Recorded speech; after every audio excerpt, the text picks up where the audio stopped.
Bata ka, honesto ba yun? Nathaniel. Nathaniel. Angel. So this time ba, from mabait, carry mo na ba magkontrabida? Kakayanin pong mapag-aaralan naman po yan, and maybe soon kung mabibigyan ko ako ng opportunity talaga mapag-aaralan. So happy ka naman sa career mo? Yes po, I'm really happy na thankful din po ako sa alaga ng GMA. So isa ka ba sa makikita sa, natural yung It's Showtime na sa GMA na rin? So may ano ba, may posibilidad na mag-guest ka? Yes po, yung possibility, yes, since nagko-collab naman na talaga ang ABS sa GMA.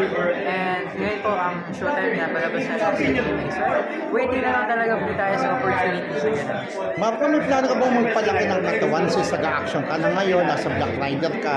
Yes po, parang sa ngayon po, ang career path na gusto kong tahakin is pagiging action dahil na-inspire po ako ni Kuya Ruru. And of course, kasi po, kami po ng dad ko, mahilig talaga kami sa mga action movies. So maybe soon, sa right time po, mag-start na rin ako sa gym. Sa mga Kapuso stars, sino yung gusto mo makatrabaho?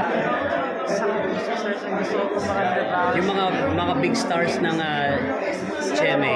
Sila Ate Isabel and Kuya Miguel, si Dorian, si Marian Dingdong. Eh, di ba sparkle ka na? Yes. Under GMA ka ba? Yes po.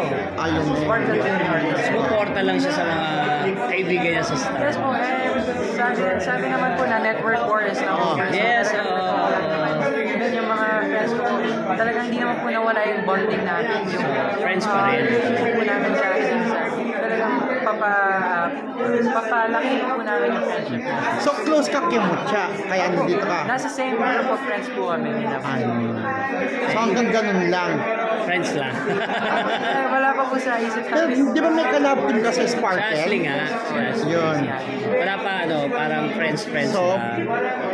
pero pagtakal, pwede bang yung love team na mapunta May sa chance, may chance ba? Hindi ko masabi yan sa ngayon, pero may chance po. Why not, di ba? Pero hindi sa ngayon, hindi ko po nasa isip. Career muna. We're best of friends.